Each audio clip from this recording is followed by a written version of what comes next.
Welcome to the Referrals Podcast, the show designed to help everyone from the solopreneur to the Fortune 500 company win the referral game. If you want to build a company with an army of ambassadors and raving fans who speak highly of you and refer you willingly, you are in the right place. And now, here is your host, Michael J. Maher. Hey, Referrals Podcast listeners. This is Sherry Maher, producer for the Referrals Podcast. And this week, we are going to do something a little bit different. We are going to highlight 3 different event types that you still have time to do yet this year. So we're going to go back and highlight some previous episodes. One event we're going to highlight is a single agent and how she gave away a Peloton bike.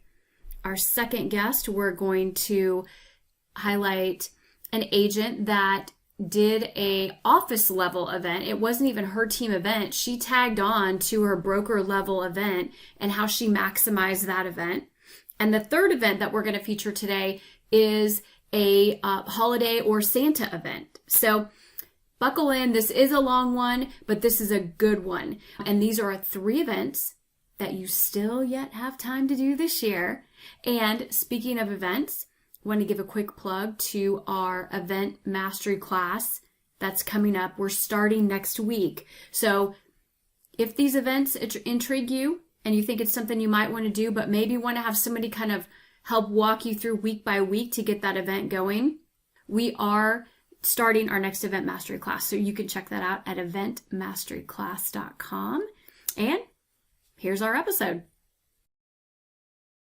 Today, we're going to dive deep into what I believe is one of the most powerful aspects of the 7L system and getting referrals in general is the events and seminars level of the 7 levels of communication, which is the second from the top. The top is one-on-ones. The second is events and seminars. Then you've got phone calls, handwritten notes, electronic communication, direct mail, and then at the very lowest level of communication, business communication, you have advertising. And it's those top 3 levels, phone calls, events and seminars, and one-on-one meetings where influence happens and you enter into the influential zone. And the one that's the most leverageable and scalable are events and seminars. And there's essentially 4 types of events that you can do. You can do live events. Now, here's the thing, right? Is your area COVID friendly? Is it COVID shut down? Is it, doing live events? Make sure you do them the correct way. Make sure you do legal. I do know that there's been neighborhood parties where they did picnic tables all at least 6 feet apart, and they actually had a neighborhood barbecue, which was really cool. They all brought their BYOBBQ, right? And they had a great time with it and that kind of thing. The second type of event is a pickup party, which many of you know of our I Love You Latte event and National Donut Day, National Ice Cream Day, where people come and they pick up the ice cream or they pick up the coffee or they pick up, and they can leave or they can stay depending on your COVID restrictions. And some people will stay on that. And then you've got the third level, which we had to kind of dust off the playbook for in 2020, which was the online event.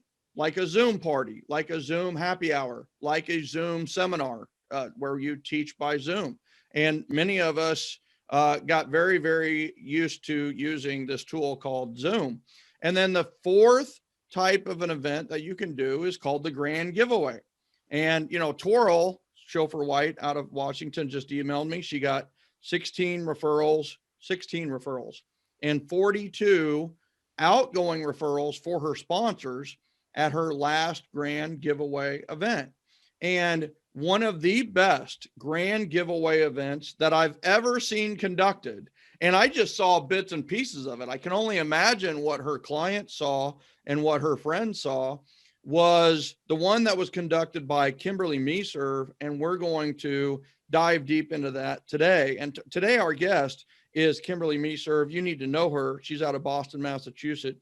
She fell in love with real estate while buying her first home at the age of 24. Congratulations on that. 24. Holy cow. I was still like trying to find my car keys, I think, at 24.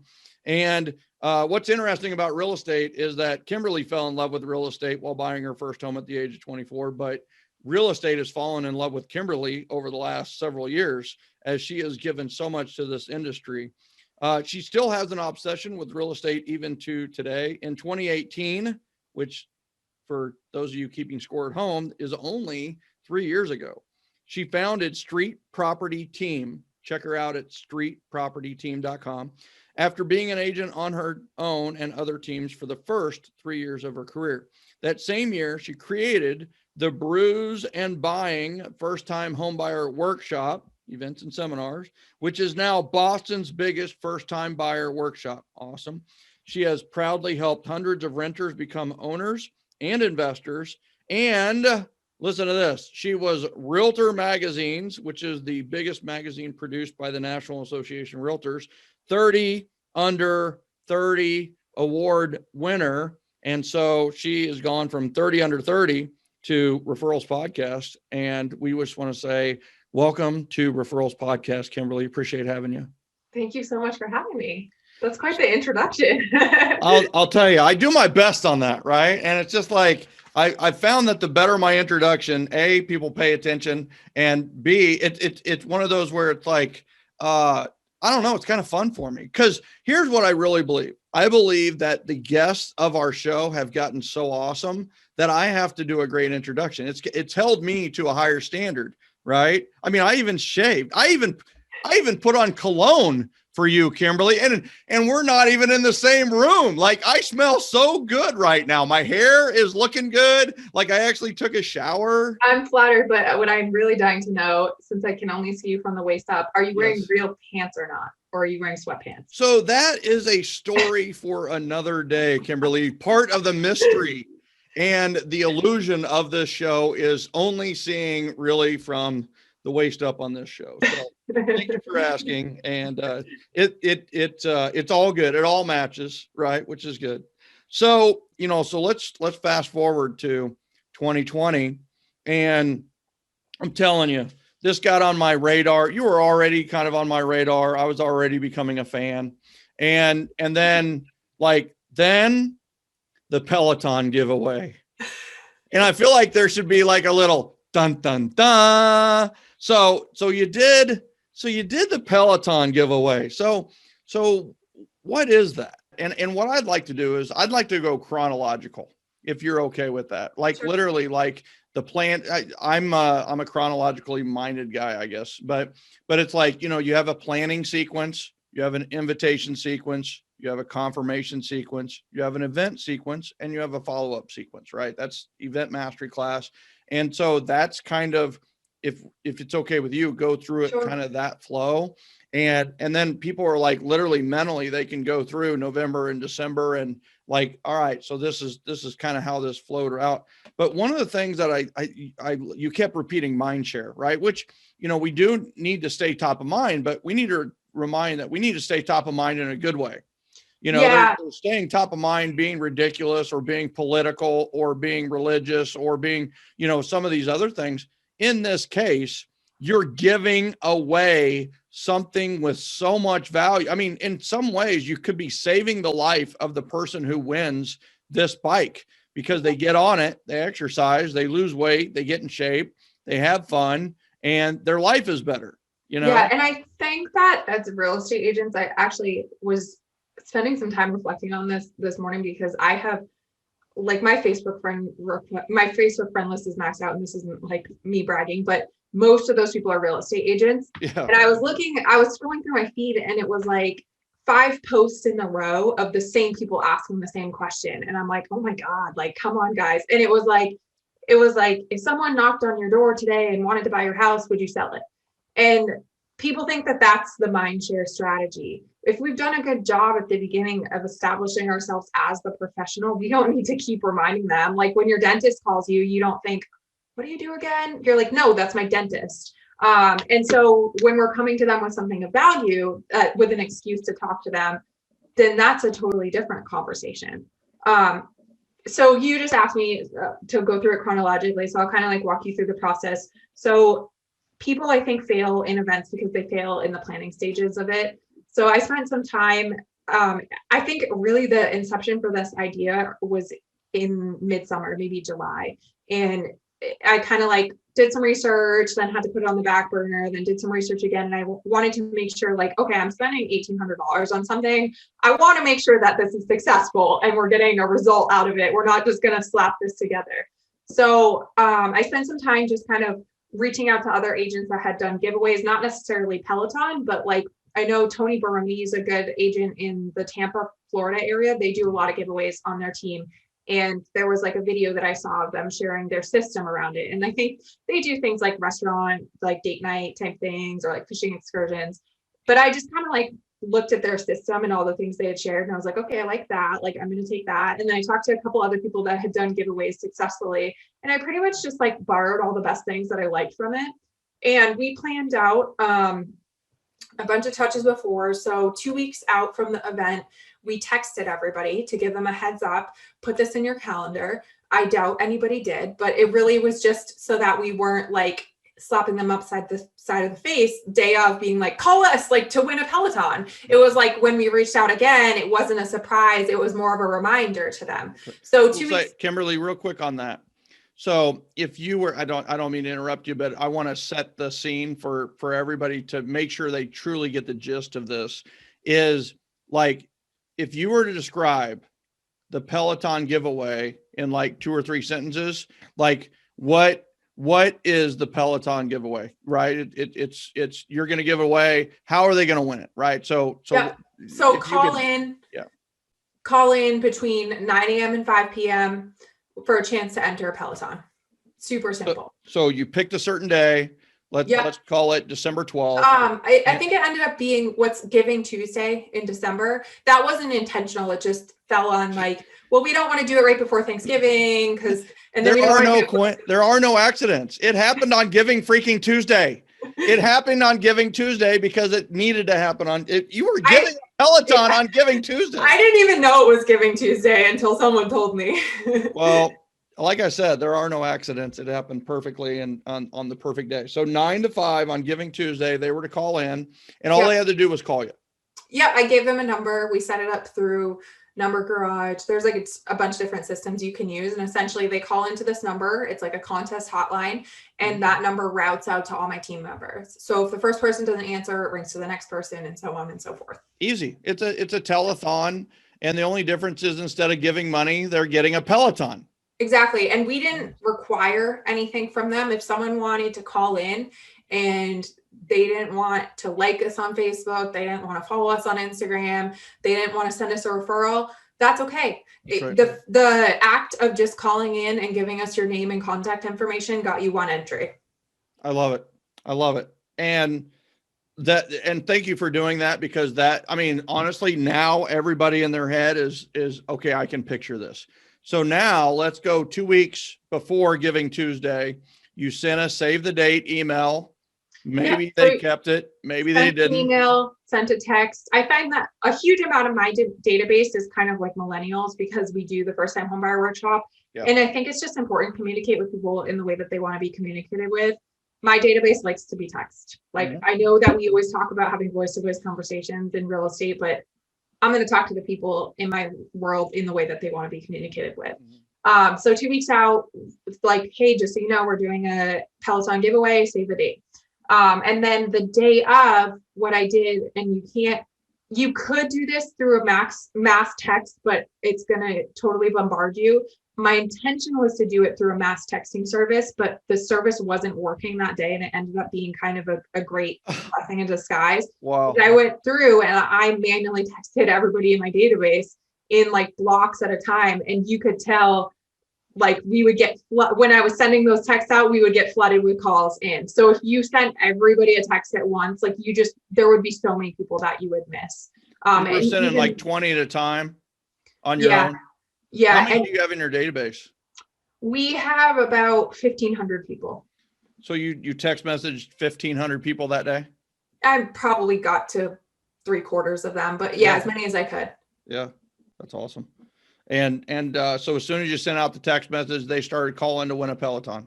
Yep. exactly. Okay. And So how did you keep track of it?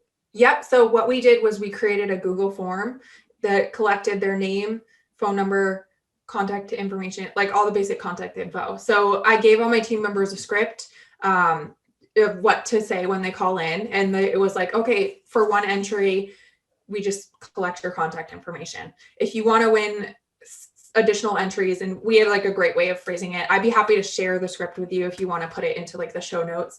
Yes. But basically it'd be like, hey, like, thanks so much for sharing that. Do you want to have some extra opportunities to win? And they were, almost everybody was like, yeah, totally. I think we maybe had like one or two people who were like, no, I'm all set. They could get extra entries for liking us on Facebook, following us on Instagram. Those were like one each. And then we'd be like, okay, great. So that puts you at a total of 3 entries. Do you want to get 3 more? And what you can do is connect us with someone who's interested in buying, selling, or investing in real estate. You have to connect us with that person by the end of the day.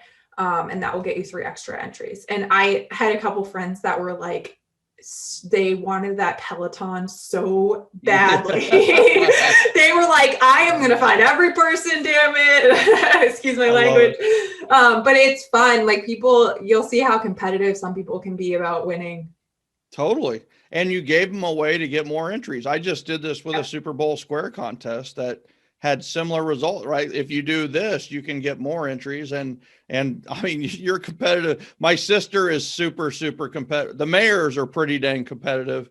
And my sister is really competitive. And guess what? She ended up winning $300 in the Super Bowl squares contest because she's competitive, you know, because she wanted to win. But guess what? The winner was really me. I mean, if you really think about it, one more thing I missed that I think was really impactful was we also gave them an opportunity to get additional entries if they shared the giveaway with someone. There you go. So that just got us like into contact with new people. Even if someone didn't know someone that wanted to buy real estate, we were getting more people for our database. And when you say that, so they shared the giveaway.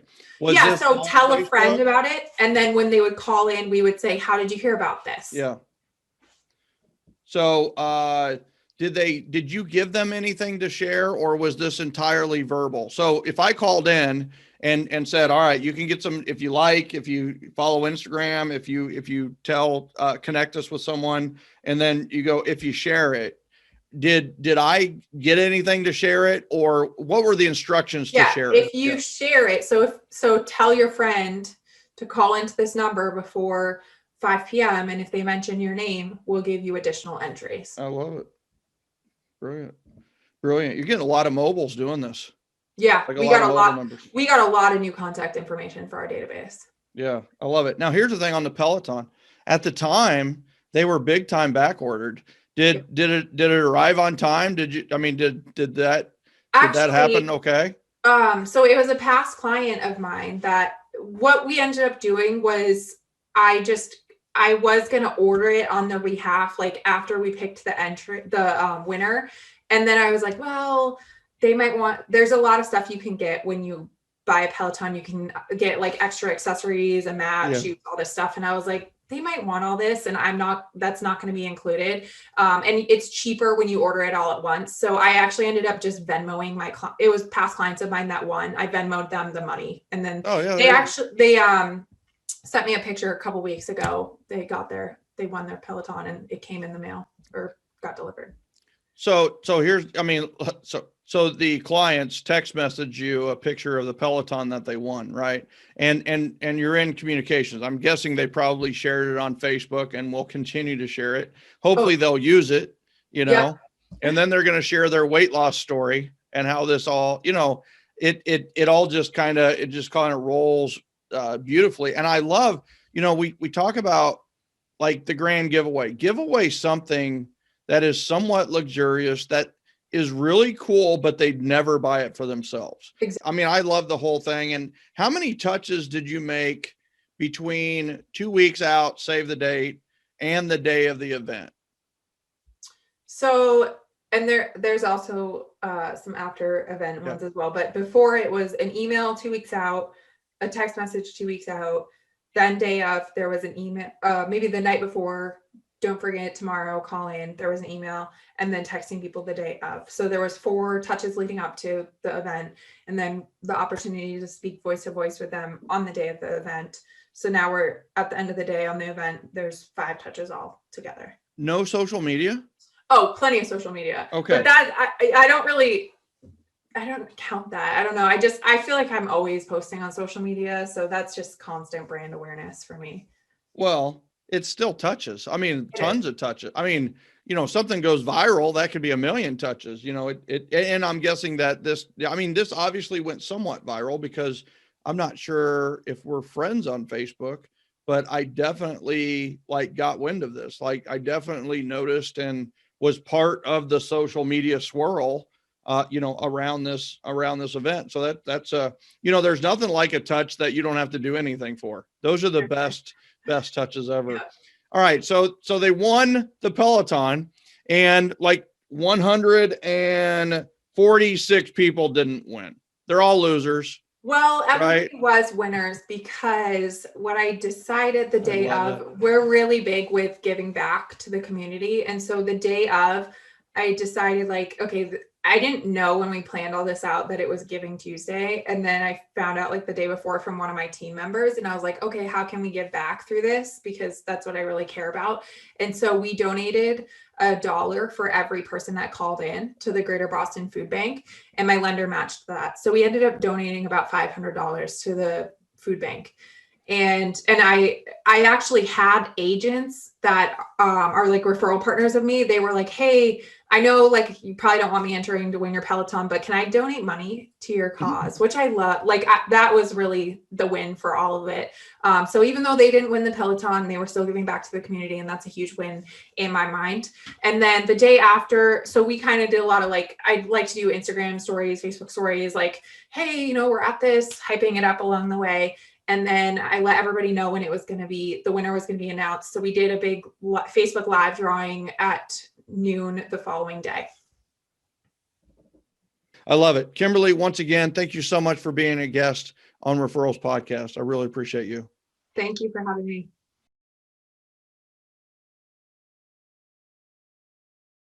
Welcome everyone to another episode of Referrals Podcast. I'm telling you, another great episode here today. I'm very excited about giving you some thoughts around being awesome. But here's the thing, it's how to be awesome. What does it take to be awesome? Seriously, I want you to think the people that are awesome. Why are they awesome? Are they awesome because they're taller than you, or faster than you, or stronger than you, or smarter than you, or what? And the answer to all that is probably no, right? People are awesome because they're generous, they're appreciative, they're loving, and they hold themselves to a high standard. And what I cannot wait to introduce our awesome guest today, who I know is awesome because I've known her for quite some time. But a couple of the things that I want you to get out of this is, number one, I want you to realize that for awesomeness, it doesn't have to be 1,000 people. It doesn't have to be complex. In fact, it can be simple. It doesn't have to be expensive. It can be affordable. It doesn't have to be big. It can be small and high quality. And I'm talking about events in general, but specifically high quality, high class, holding yourself to a higher standard is the way to be awesome. And I think the other thing that I really want you to know about awesome is that it needs to be based on love, generosity, and appreciation. Do something out of the kindness of your heart. Do something that's going to provide a lot of value. Today, we're going to talk about a shred and purge event, which doesn't sound very exciting, but we're going to show you the excitement behind that event. And I think the biggest thing that I really, really want you to notice about Carrie's story as we go into this is how she had an opportunity and she made the most out of that opportunity for her team and for her database. And then just get the sense of what this is all about. I cannot wait for her to tell you her story. And somebody that is intimately and infinitely attached and knowledgeable of the 7L world is our guest here today. If you're in the North Atlanta area on a weekday, odds are you're going to find Carrie camped out at a local coffee shop. Having lived in the area since 1985, she knows all the hot spots and enjoys supporting local businesses while conducting business of her own. Never satisfied with her own high standards. That is no joke.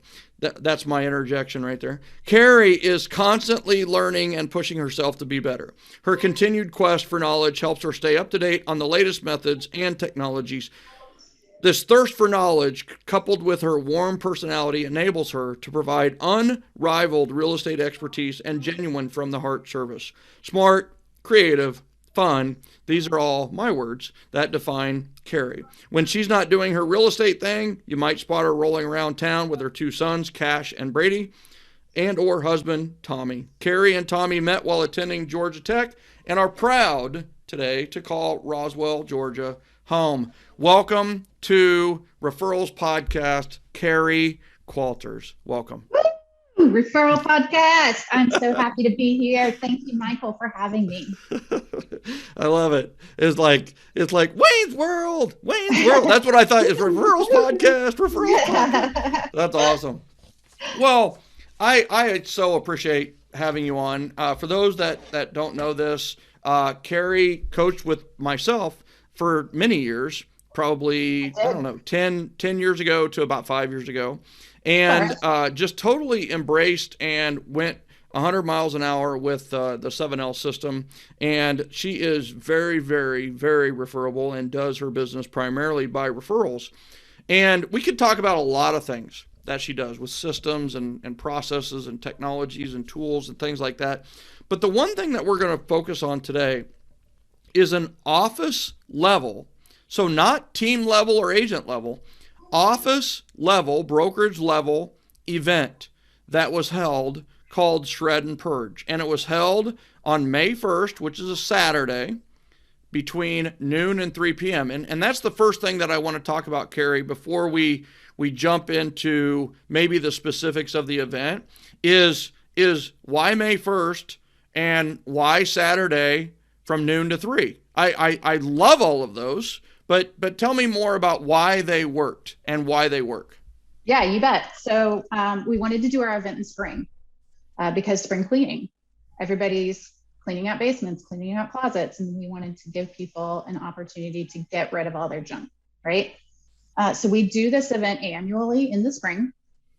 The last 2 years, we've had to shift the schedule a little bit because of COVID, both years. But we still held the event with COVID safe things going on. We picked Saturday because people are available Saturday. They have packed up their truck on Saturday morning and they can bring their stuff to us. And we like 12 to 3 because we all have kids in sports and you can either bring your stuff before the game, after the game. That tends to be a time that is game shift time, right? So that time seemed to work out the best. And we don't want to be there all afternoon. We kind of want to have just a short time because then it feels busy. Mm-hmm. Your steady stream of people coming through packed into 3 hours instead of spread out over 5 just lends more energy to the event.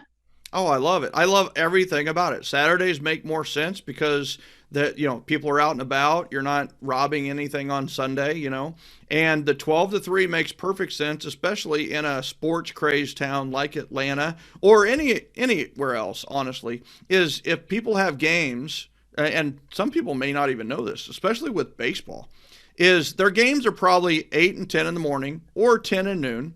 And then, or they're going to be 4 and 6 or 6 and 8 in the afternoon.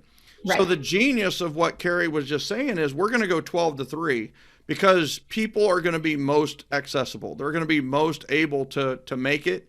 And then I love what you said about consolidate the time. Instead of doing 12 to 5 or all day, you're doing 3 hours, which condenses the time when people can come. So more people are there at the same time, and you get that social proof. You get the fact that, you're looking around and there's a lot of other people, which makes it a more popular event. in their minds. So I love all of that. And did you do the shred and purge last year? We did. Actually, last year was our biggest year yet. Yeah. Yeah. Because Lost a little momentum with COVID this year. Well, we were supposed to have it in March, right when everything shut down last year. And we were all, everybody, what are we doing? You know, we all did kind of just stay inside for 3 weeks straight. And then here in Atlanta, we opened up very quickly compared to other parts of the country. And so we as an office looked at it and said, you know what? People have been home for a month now. Yeah. Cleaning out their stuff. Let's put on gloves. Let's put on masks. This is an outdoor event. We won't allow people to get out of their cars. We'll take the stuff out of their cars for them. And we had record turnout for that event last. Okay, that's a drop the mic moment for me. You know, in a time when you would expect your attendance, that's what everybody's worried about, right? Your attendance to be the lowest, it was actually the highest in the heart of the pandemic. I mean, we're talking April, May, and you had more people than ever before do a drive-through event, come and drop off their big items and clean out their house. Right. I mean, that is how many years we got in trouble with our broker because the dumpsters were overfilled into the parking lot. What a great problem to have. Yeah, so much demand that you had spillover. That's a beautiful thing. How many years has the office done the shred and purge event? I think we've been doing it 5 years now. Okay. Don't hold me to that, but that feels right. Okay. And so tell us a little bit more about the event. It was an office event, not a Carrie Qualters event or a, Bright Homes Atlanta team event. Correct. This was actually done at the brokerage level. How many agents are in your office? Our office has about 350 agents right now. I mean, okay. Well, you want to know how many participated this year? Yeah, that brings up another 5,000 questions, right? Okay. So I have a lot of questions. So number one, who convinced the broker to have a shred and purge event at the brokerage level? That's a good question. It was one of us. Yep. Yeah, it wasn't me, but it was one of us. Okay. So one of the agent, and so that's what I'm talking about from the listener perspective, is if you are an agent in an office, this is genius. The reason it's genius is because somebody else will do all the marketing, will do all the cleanup, if it's a brokerage level event, you are now leveraging everything your broker and your brokerage have to offer, along with maximizing the event yourself. So the beauty here is there were 350 agents. So I'm guessing anybody that's listening to this probably has a smaller brokerage than that. I mean, 1 or 2% may have more, but it's one of those, go to your broker and say, hey, listen, I've got an idea. You could do the shred and purge event anytime, anywhere. Like you could do this in June, you could do it in August, you could do it in October. It makes a lot of sense to a lot of people. All right. So the broker is like, yes, we're doing shred and purge event. And then out of the 350 agents, it begs the question, how many participated? This year we had 11. Awesome agents. Should we just end the podcast? What's the... No, I want to make sure that everybody knows how easy it is, even with just 11, and then we'll end it. Yeah. So 11 agents out of 350 took advantage of the opportunity. That's right. Yeah. Okay. So luckily it's the 11 awesome ones who are like, oh my gosh, you mean the broker is going to do all of this stuff and all we have to do is communicate with our database about this? That's right. And we agents actually did the work, but yeah, 11 agents shared the load. There you go. Yeah. Right. So, all right. Well, first of all, how did you communicate with your database that there was going to be a shred and purge event at your office May 1st between 12 and 3? Okay. So as a group, the agents put together flyers. Okay. So the 11 agents. Yep. So did you get together as a group? How did you Zoom? We had a committee meeting and said, how are we going to do this? You do flyers. I'll call the shredder. I'll call the dumpster guy, kind of figure it all out. You make sure Jim knows we're doing it. And Jim is your broker, just so everybody knows. And he is one of the top brokers in the country, in my humble opinion.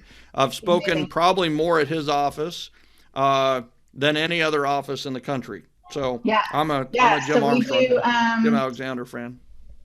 A flyer, a what we're taking, what we're not taking list. That's important because you don't want people showing up with things that you have to turn away. And tickets. So you email your clients a ticket and they have to fill it out when they bring it in. We always have extra tickets printed at the check-in table because people always forget their tickets. But that's how they have to put which agent invited them. Yes. Okay? Yeah. All right. And so wait. No. You already.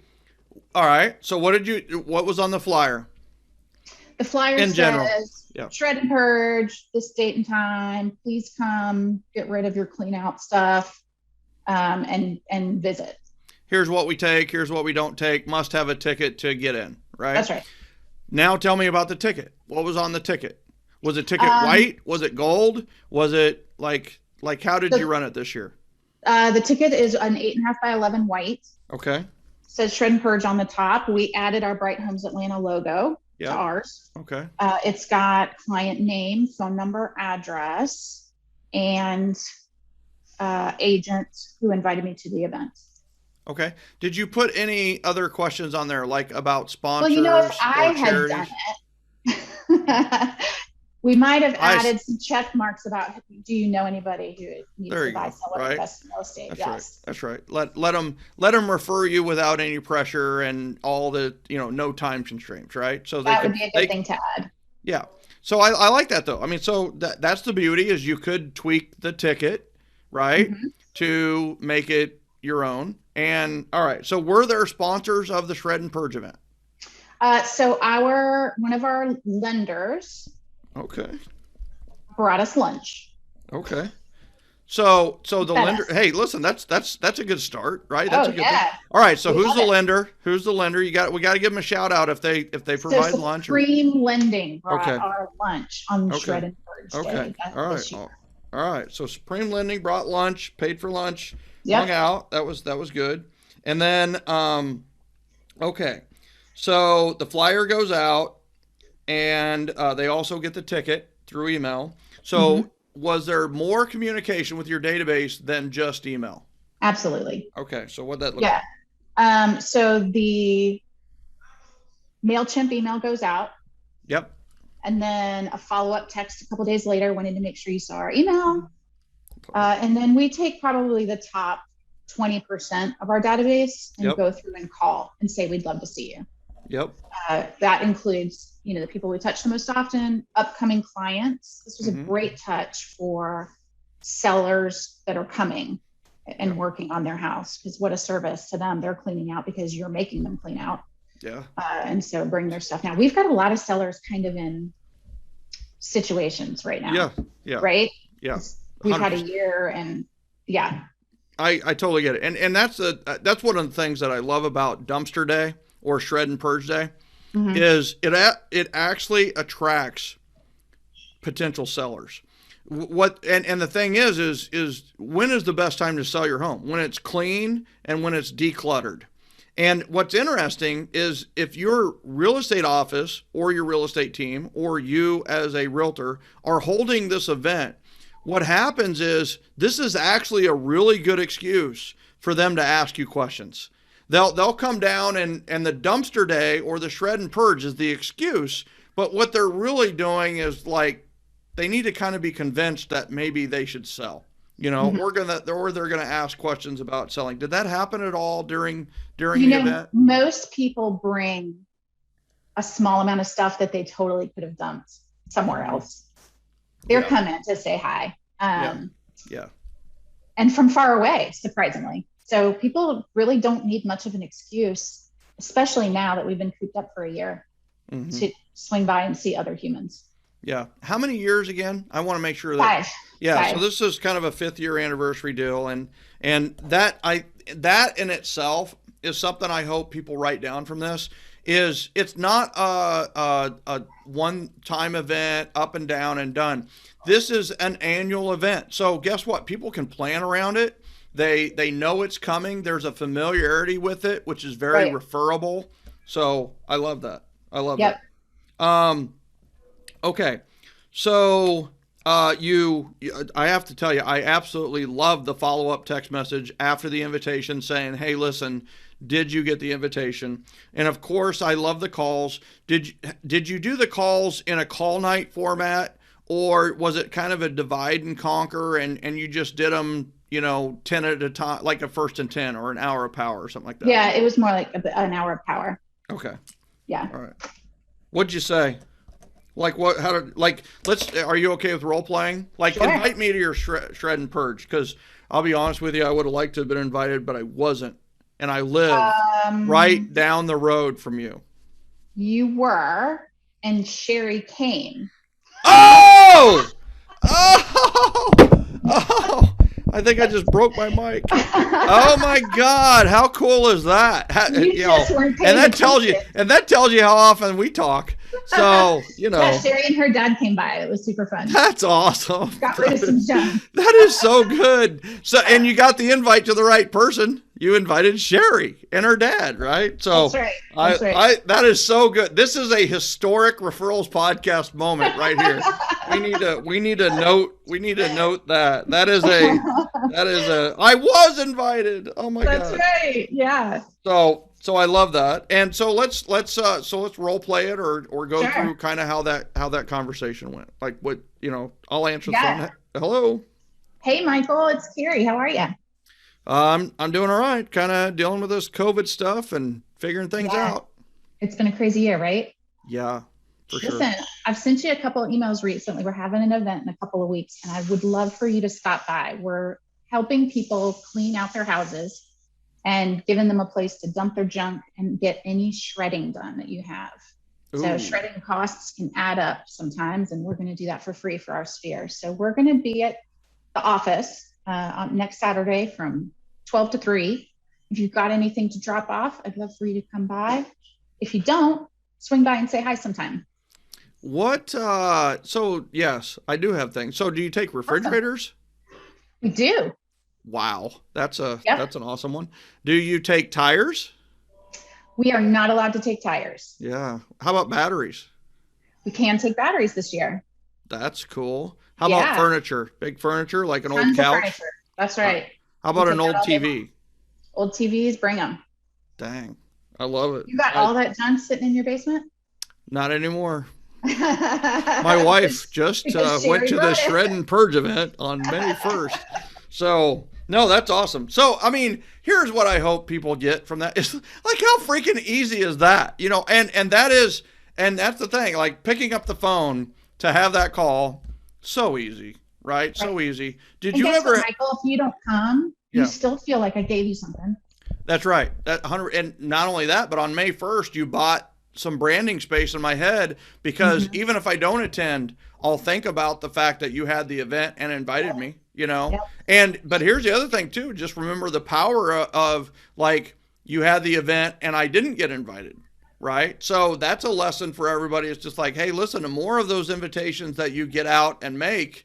And then when somebody says, well, you didn't invite me. And then you go, well, as a matter of fact, your spouse and your father-in-law attended, is like, oh, like all that feeling is gone in a heartbeat. Like, it's like, oh my God, now I feel like I owe you even more. How awesome is that?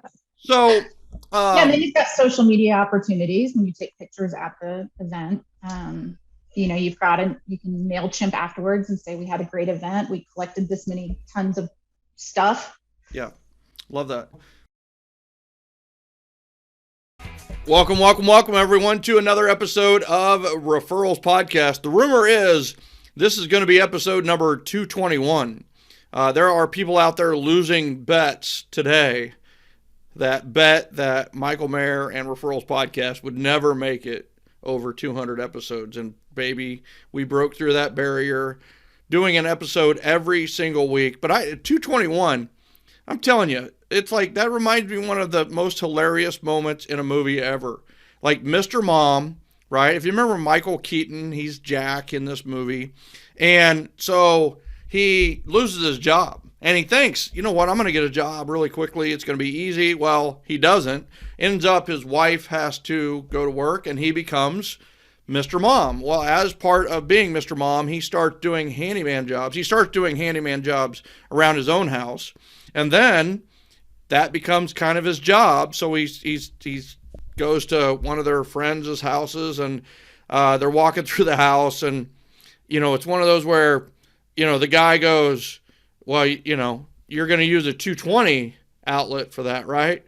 And Keaton, as Jack, goes, oh, you know, 220, 221, whatever it takes, right? And the guy kind of looks at him funny, as he should, because they were talking about a 220 outlet. There is no 220 outlet, but there is an episode 221 of Referrals podcast. And it goes back to competence, right? You got to worry about a guy that asked about the 221 outlet and is thinking about doing whatever it takes between 221 or 220. So today we are going to plug you into a 220 outlet and fire you up for having events. I was talking to somebody recently about this episode and I said, oh my gosh, I can't wait for you to hear this podcast because they wanted to do a Santa event. And today, I truly believe we're going to talk to the person who does the best Santa event in the world. I truly believe that. No pressure on him. I will be introducing him in just one second. But I truly believe this is the best Santa event. It may not be the biggest, right? There might be somebody that does something with thousands of people or whatever. But this is the best Santa event. And I can't wait for you to hear it and to be able to dive deeper into it, because not only are you going to learn a lot about how to do a Santa event or even a holiday/winter event, but you're going to learn things that you can apply to any of your events that you're going to be doing in the future. So do not underestimate Don McNaughton. He's quiet, he's gentle, he has this style of leadership that inspires others to achieve their full potential, but he's so gentle about it. He's like a gentle giant. Don is a 4th generation realtor. He made up his mind real estate is what he wanted to do at the age of 16. So literally, like you guys have, as a kid, you were asked, hey, what do you want to be? Somebody said a Major League Baseball player. Somebody said, you know, I want to be an astronaut. Well, Don said, I want to be a realtor. He has never regretted the decision and has helped to grow the firm that his mother started years before him. That's Terry McNaughton. As the director of business development at McNaughton Real Estate, Don gets to help not only the members of the team excel in their real estate careers, but he also gets to help members of the local community grow their business by being a resource for them as well. You will often find Don coaching and speaking at local businesses and across the country at events. Also, they have done 20 years, over 100 transactions. The last 10, they've done over 200 transactions a year. This is in Northwest Arkansas, right? So that's pretty spread out. That takes some time. This year, there'll be over 250 transactions and do $66 million worth of business. That's the real deal. I met Don McNaughton through Star Power and Howard Brinton. They were the same year that I was January 2005. And from that first meeting, we have become very close. This is not a part of his bio, but when I launched 7L, I did an event and I did a launch party in Kansas City.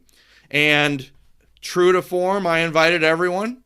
And I invited a lot of the Star Power stars. And guess what? Don McNaughton and Terry McNaughton drove 5.5 hours, maybe 6 hours, to be at my launch party in Kansas City. That's the type of people they are. Always been super supportive, awesome. He's also been the president of the Northwest Arkansas Board of Realtors. Awesome guy. Our guest today, Don McNaughton. Welcome, brother. Thank you. You gave me a big head there. Now, I didn't even get all of it in. It's just like I didn't talk about Crystal, which is instant credibility for how awesome you are to be able to get her, right? I mean, you guys are a power couple. I love both of you. Two of the nicest people in the world. Quick story. I mean, I have so many stories about you guys. We could just have the podcast on stories about the McNaughtons, but it's like, we're at an event, mutual event, wasn't our event, wasn't your event, but it was somebody else's event. And Sherry and I were there talking with you and Terry and Crystal, and we're all chatting. And Sherry, my wife, goes, Crystal, those are the most awesome shoes I think I've ever seen. These were basically sparkly tennis shoes. Not a great description, but that's what they were. Well, lo and behold, we get home a week later. What does Sherry get in the correct size to at our household, right? Crystal had bought a pair of shoes for Sherry that were exactly like hers in the right size. Who does that? It's just like, that is the type of person we're talking about here with Dawn and Crystal. So welcome. Thank you. Well, my pleasure All right. to be here. So Christmas, breakfast with Santa. I want to really, there's a million things that Don McNaughton could share his wisdom on. What we're going to talk about today is diving deep on a holiday party that they do called Breakfast with Santa. If you are watching this on YouTube, you'll see under his picture by his name, he's got a URL, breakfast with, or BKFST for breakfast with Santa.com. And first and foremost, how many of you have URLs or domains or websites for your events? And if you don't, you're going to think, why the heck don't I? And guess what? Now everybody needs to write that down. You need to have a URL, a website, a domain, and for your events, right? And the only way you're going to be able to do that is if you're going to have it year after year. How many years have you done Breakfast with Santa, Don? 16 years now. 16 years that he's done the same event.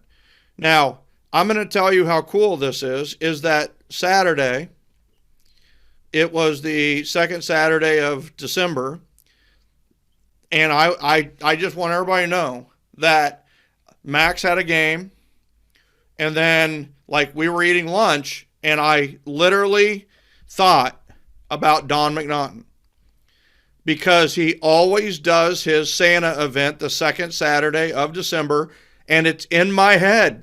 It's branded. There's people who didn't go to his Breakfast with Santa who thought about the McNaughton team on the day of their event, because they do it the second Saturday of December every year. So, think about that. You're actually getting impressions. You're getting touches with people that's not costing you a dime. It's staying branded, and they know you're in real estate. So, possibility of referrals from people that weren't even at the event, but thought of you because there's so much consistency with that event. So I love that. So what is Breakfast with Santa? What do you do? When is it? And what do you do during it? So when is always the second Saturday in December, 9 to 11. Okay. We have Santa Claus, and you get your pictures with Santa Claus for free. And we have homemade breakfast that is made by one of our agents' moms. She has made it for 16 years straight. What's served? I got to ask, right? Yeah, what's served? She's a fantastic baker, so there's lots of baked goods. Little pecan, she calls them pecan tassies, obviously cookies, different kinds of cookies. She makes some little quiche deals. She makes cinnamon rolls. They're the best cinnamon rolls ever. Wow. We actually have some of her recipes that she lets out on our website. So when people come and they love the fantastic food, they go to the website. They can have Grandma Patsy's recipes. That is awesome. I see a whole business springing up from that, right? It's like just selling the cinnamon rolls could be a thing, I see packaged Grandma, what's her name? Patsy, Patsy. Grandma Patsy's cinnamon rolls just has I see the future packaging for that. I love that. All right. So 9 to 11 a.m. they have a chance to do photos with Santa, right? And, so let's talk in the beginning. When do you start inviting people to the Breakfast with Santa, or who is invited? Well, we just had our Santa event Saturday. Yep. We're inviting people to next year's Santa event today.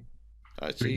Because we invite people all year long and say you have to come to Breakfast with Santa. And if they missed it, you're saying we missed you at Breakfast with Santa. Make sure you make it next year, the second Saturday in December. So, but all year, especially closings all year, we could be in the middle of July, and we're like, hey, you guys got to come to Breakfast with Santa this year, and we just talk it up, excitement. Terry does that naturally. They have little kids and stuff, and she just gets excited. Like, you got to bring your kids, but it's not just for kids; it's for adults too. Everybody loves it. It's just it's like walking into the North Pole at our office. I love it. As you can see, some of the sponsor signs in this room are behind me. We have some sponsors for it. All right, so I will write down sponsors, and I'll come back to that in a second. Right? Yep. Is this how do we throw this event? How do we what are the aspects of the event? I want to stick on invitations because I love what you said there. Is that even though you've been doing this for 16 years, you're still inviting people. And you're still inviting people all year long. And you've got I love the thought of a website as the invitation. It's essentially the save the date and the invitation and the registration place, RSVP place for people. It's genius. I absolutely loved, and it funnels people to there. And then they have a little McNaughton real estate button they can push if they need to, if they want to come over and see what you're all about. I love that. How many people did you end up having this year? 377. Jeez, 377 people for breakfast. I love it. Do you serve all of them at the same time, or is it in waves? We basically have a little table set up in the middle of our office, kind of buffet. It's not a whole breakfast. They're not eating a whole meal. Small plates, hors d'oeuvre type of stuff. Yeah. And they just come through and help themselves, both sides of the table. And, some rush back to Santa, who's in the back room, to get their picture taken, get it first, and then come back for food. Some people go to the polar bear, which is outside, to get that first. You never know. But it flows pretty well. We built our office in a way that with lots of doors and lots of openings, and that we could flow people through our office quickly. And so we don't have many bottlenecks. That's boom, right? So my next question was, man, sounds like you might have a bottleneck at the food, or you might have a bottleneck at the photos with Santa, but you don't. And we have to talk about this aspect of attractions, right? Is you want your event to be attractive. All right. So Santa is attractive. Breakfast is attractive. Those are already ready-made attractions, but you're a genius. So you've added attractions to lessen the bottlenecks at some of those things. So what are some other attractions at your event that draws people away from the line for food or away from the line of photos with Santa so that they can do other things? Lots of stuff. So it started out real simple. We just had Santa, and we had probably 25 people and some food. And that was it. So then it dawned on us, like after the first year, we should have a movie room. So we have, monitor on the wall already. We're like, let's have a movie room.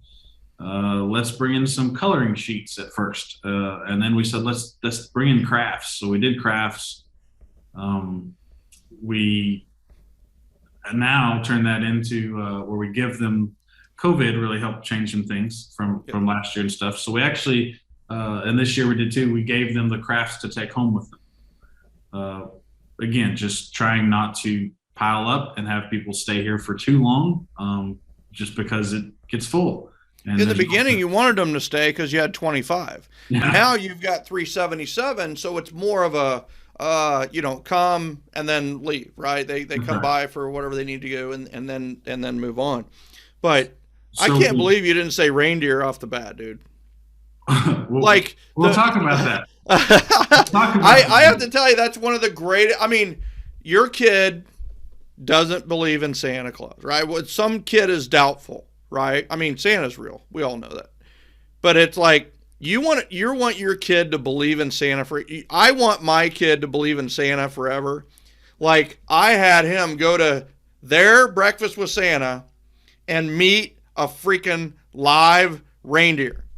That like, he's convinced Santa is real because I met a real and petted a real reindeer. I love that you have a real reindeer at your event, and that's like one of the greatest things ever. So I have to speak to that right now. Yeah. I believe in transparency. Yeah. We didn't have a reindeer this year because Okay. it died.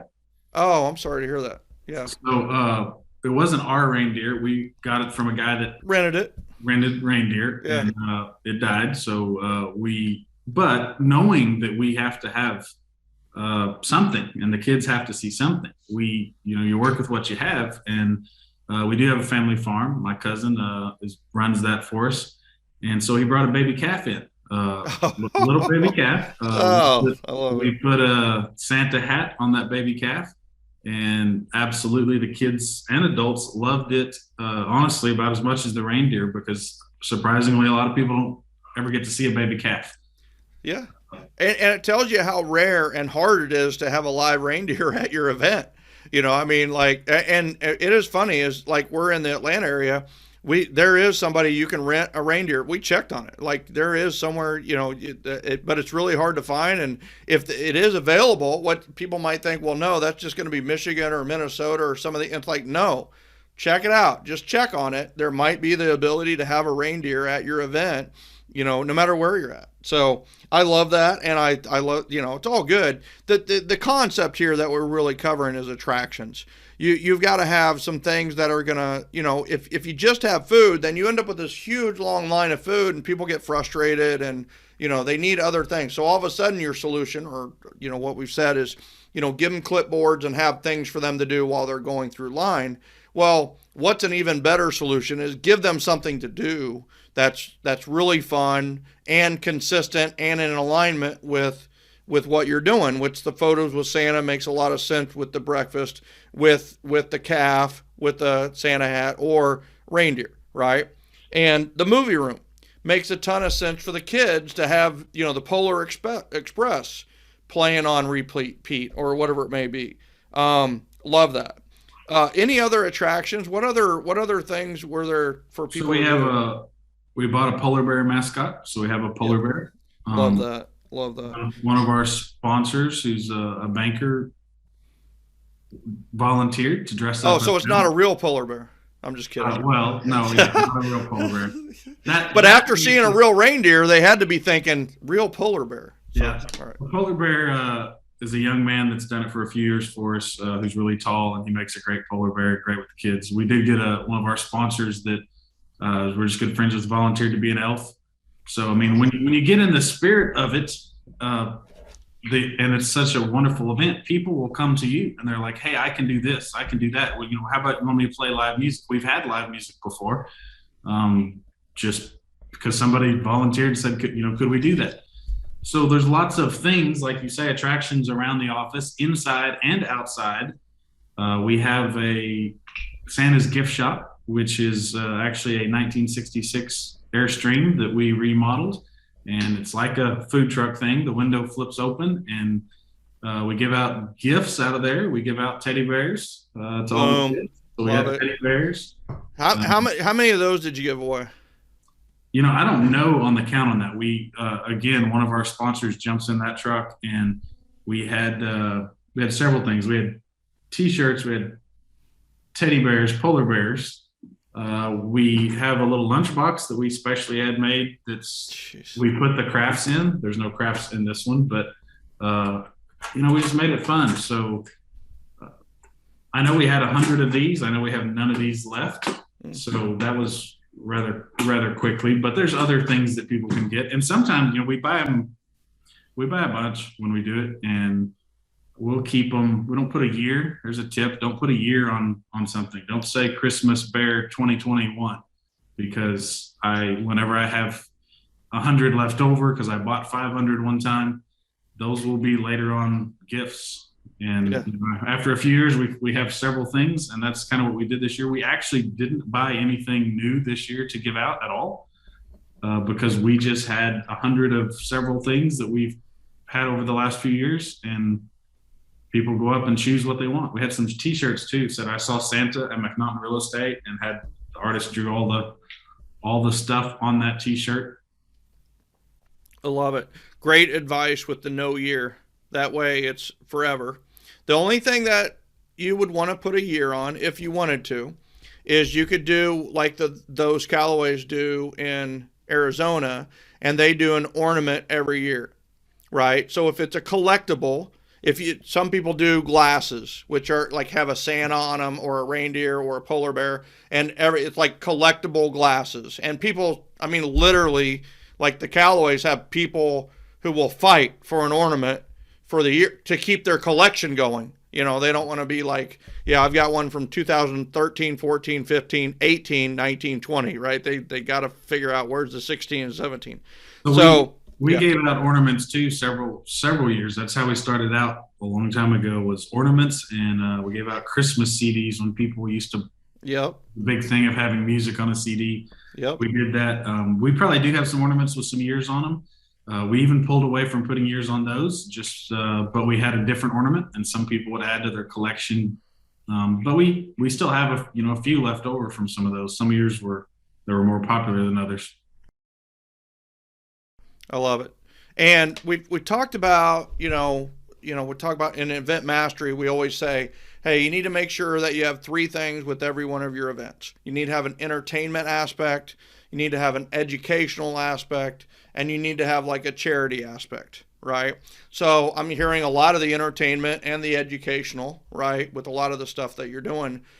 Was there a charity aspect to Breakfast with Santa? Absolutely. Toys for Tots.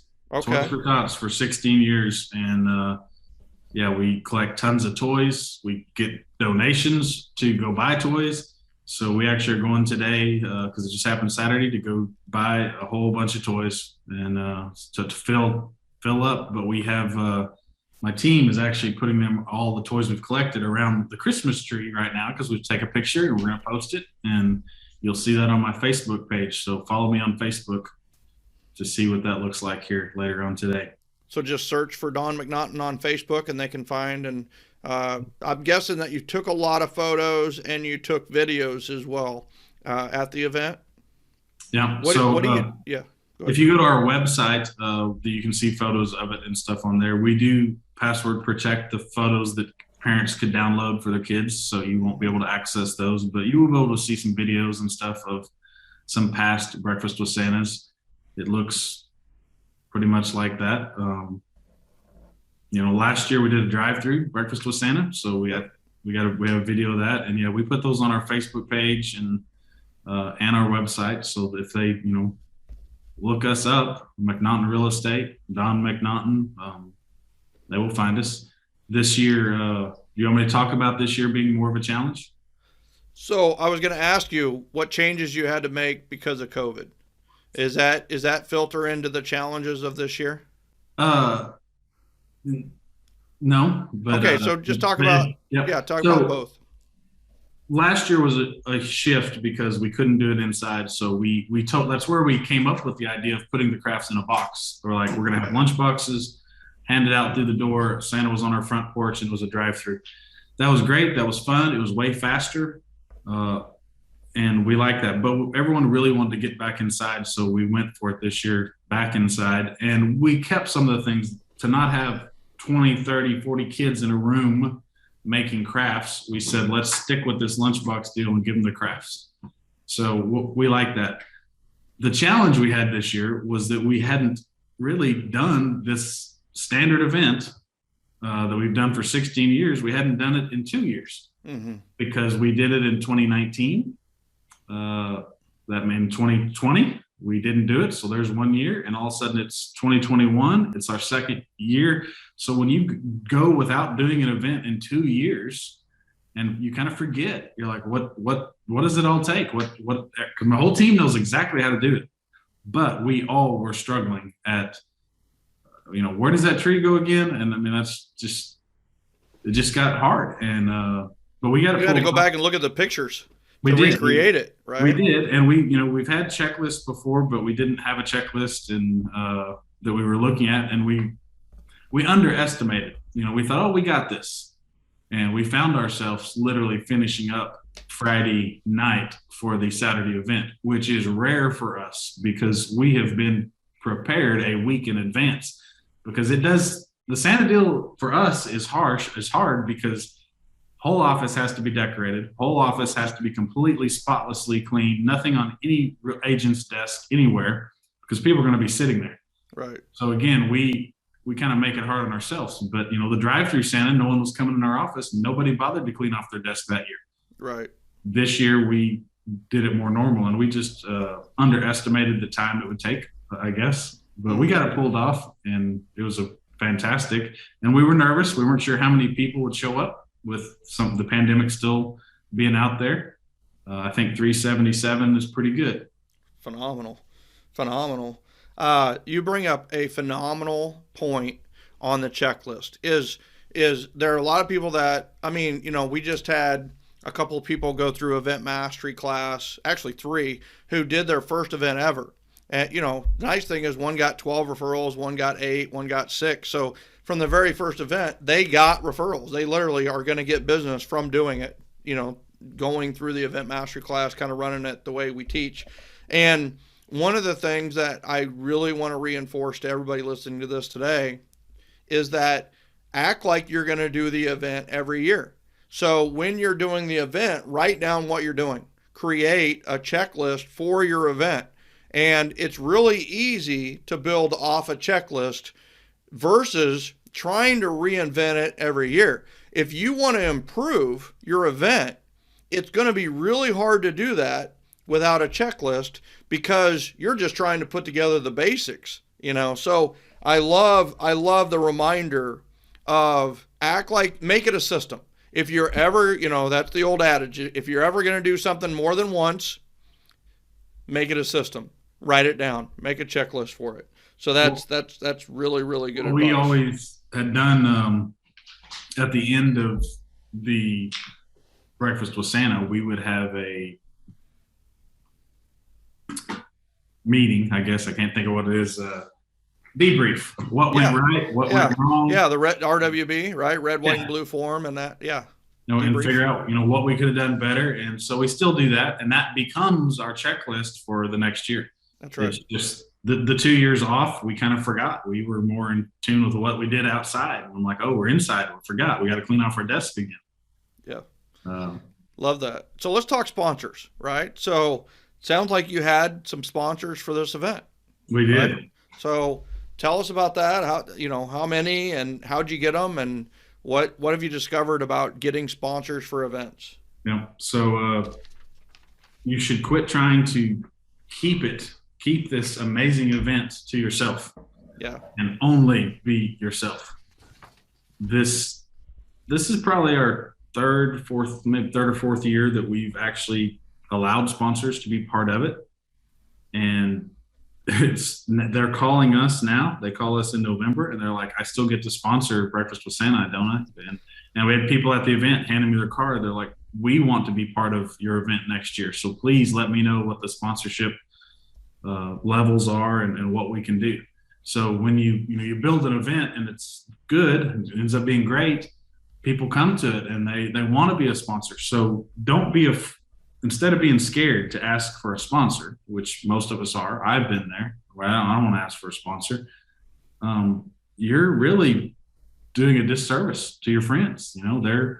They're thinking we have other projects that we're doing, and somebody actually called me and they're like, I sure wished you would have asked for a partner in that because I want to be part of that. Mm-hmm. So don't deny your people that opportunity. Your community. Your community. Right? Your tribe of trust. Yeah. If it really is a tribe of trust, why not have 9 or 10 partners in the project to help you, and do it and offset the expenses? And not only that, but help with manning the event.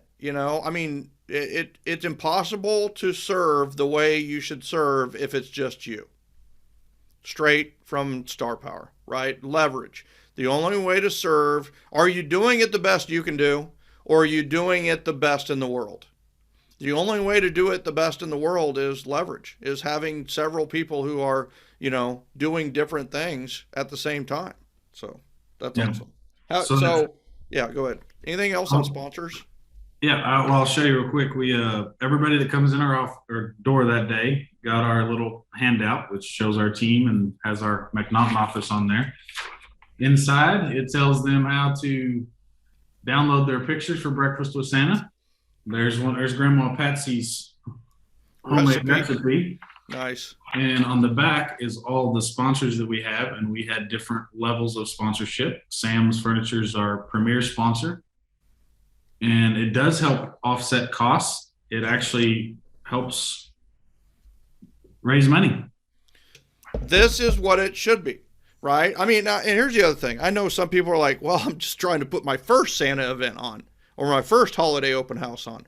And listen, just do it. Just do yours in its minimum. Whatever you can do it. But what I really wanted to do with this podcast is show you what's possible. And that's what I love about conferences and when you go hear speakers is it's not necessarily about being blown away by numbers and all these things. It's about showing what's possible so that you have something to work toward on a year-by-year basis. And instead of it taking you 16 years to do what they're doing, it takes you 3 or 5. And it shortened the learning curve. And that's what Don's here helping us with today. And instead of it taking you 16, or in his case, 13 years to get sponsors, right? Now, be thinking about it right now, and you should have sponsors with your first event right out of the chute. So, love that. That's awesome. Great handout. What we did, Toral's a good friend of ours, our whole family, we love Toral. She was in our wedding. We saw what she did with the sponsorships, and I'm like, we just got to do that. I'm like, just duplicate some levels. It's vendors we love and have that. And so we did, and we printed something nice. This is not our sponsorship form, but we have a sponsorship form that we send out to everybody. And the first thing, how do you do it that first year? Well, we took people to lunch. Imagine that, one-on-one meeting. We went to lunch with someone and said, this is our event. You've been to it. You see it. Would you like to sponsor it? And they're like, yeah. And they're like, and this piece of paper is very professional looking. They said, this is a real deal. I'm like, yeah, we made it look real. And we said, these are, because it is real. And they're like, there's three levels. And, you put a level on there that's high that, you think, well, nobody would necessarily take that. That's the first one we sold. Yeah. First one. We were like, we'll take that. And they are sponsor every year at that level. They've put it into their budget. So it's budgeted now. It's not even a question of will they sponsor it. Yep. We have those. And so, that helps generate anywhere between $17,000 to $20,000 at this time of year for this event. So how much did it cost you to do this event? Probably about 5. Right. So I hear a net profit. So you're, and then give me estimate on referrals. So the most we've ever got on a Santa day was 60 referrals on that day. Yeah. So and then you also handed out like 100, right, to your sponsors. Oh, absolutely. Yeah. We hand out it. Some of that cost is kind of hard to. When we bought the polar bear mascot, that is a professional polar bear mascot. That alone is a $5,000 mascot. It's like, what NBA uses.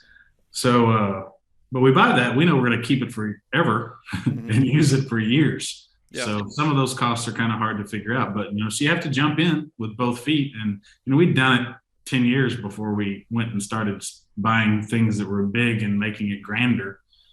We're going to blow it up next year, even bigger. We're partnering with a local tree farm that sells Christmas trees, and we're going to have, and he's growing his business. Again, it's a partnership. We love what he's doing. He loves what we're doing. He usually sells out of 300 trees rather quickly. And he called me up and he said, hey, I did something. And he said, I hope you guys are in with me. And I said, we're in with you, man. What'd you do? He said, I bought 1,200 trees. Oh, geez. He said, all right. I was like, we're in. So that's awesome. So I don't know what it'll look like next year, but we're going to have Christmas trees and a bunch of them.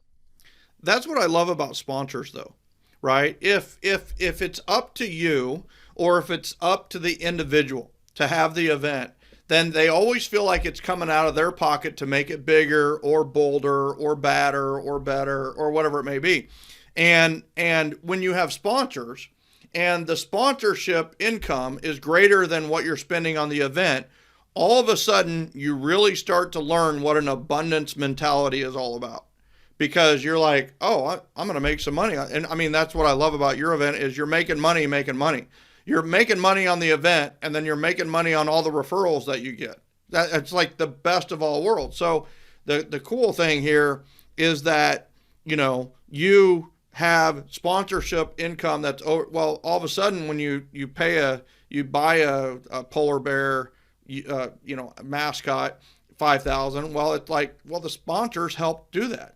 And the thing is, you're like, well, the sponsors are like paying for what value, or they're paying for, well, it's a great event, and there's, it's a great day. Like, what sponsors are really buying into? They're buying into joy, because this event is bringing joy. So they're buying it. Who doesn't want to bring joy? But the other thing that everybody needs to know is that also, because of this event and the 377 people that attended, is all of those people are getting the McNaughton endorsement for that company, which is invaluable. It's worth, if they paid $15,000, they got their investment plus because of the endorsement of the McNaughton team and the McNaughtons. So that's what this is all about, is building that tribe of trust, that community that is symbiotic. It's partnering, everybody partnering with others to help others. And you're making it better to do business in Northwest Arkansas, better to do business with everybody, because it's a close-knit community, and people know who like can be trusted, and it's almost getting to the point in your area where it's like, if they're not in your group, there might be a shadow of doubt about the trustworthiness, right? You've established this tribe of trust in such a great way that people know they can trust them if they're a vendor you love. Think about the power that is there. The other part of it too is sometimes you have to turn down sponsors because they're not in alignment, right? And yep. I know we've had that same challenge as well. So last but not least, right, is somebody wants, and I know these people are listening, right, because I've had these conversations over the last couple of weeks. Somebody wants to put on their first Santa event or their first holiday open house event, the first or second week of December. What words of advice do you have for them? Just do it. Mm-hmm. Just you got to jump in and do it. And it's not going to go right. It's not going to go perfect. Let's say it'll go right. It might not go perfect. Our events, after 16 years, we still have things that don't go perfect. Just jump in and do it. Do something. You will learn so much by just go for it. And if it's just milk and cookies, just go do it. All you need is a Santa suit and somebody willing to dress up as Santa. And everything else is whatever you have the ability to put with it. And you will learn something from that. And if there's only a private event for 10 people, 20 people, I mean, how cool is it to have a private Santa photo opportunity for 25 of your ambassadors? Love it. That is a simple, small event. In some ways, I'm not so crazy that we have 377 people. It is hard to talk to 377 people in a 2-hour time span and have a meaningful conversation. We are moving fast, but our whole team is doing that. They all know what the goal is let people know we love them, love on them, let them know we love them, try to get some pictures. But you don't have to go that big. We didn't intend to go that big. It was just, we didn't want to have to, we had a small group, and I'm like, we don't have to stand in line at the Santa at the mall. We're like, let's just bring in our own Santa. So we asked somebody if he'd be Santa, and he said yes. And he's done it almost every year. We have a backup Santa, and whenever there's times where he can't. So we have problems. We didn't have a Santa suit that would fit the new guy, which we had lost. We have like 3 or 4 Santa suits. We didn't have one that was his size. Had to order another one, literally got it the day before the event. So things will happen. You just try to prepare and just go do it and have fun with it, guys. It's fun. I mean, it is our favorite day. We get to love on people and tell them how much we appreciate them and give them anything, give them a food. You'll enjoy it. And then if you want to make it big, make it big. I love it. That's drop the mic, right? Just do it. Start small, and then add to it over time if you want to. You can. I love the advice of keeping it to maybe the top 25 families that you know and making it a private photo shoot with Santa. Are you kidding me? That has a ton of value right there. And all you have to do is have the Santa and the backdrop. So love that. I love you. Great stuff. Love you too. Dude, thank you so much for being our guest today on Referrals Podcast. My pleasure. Thank you, guys.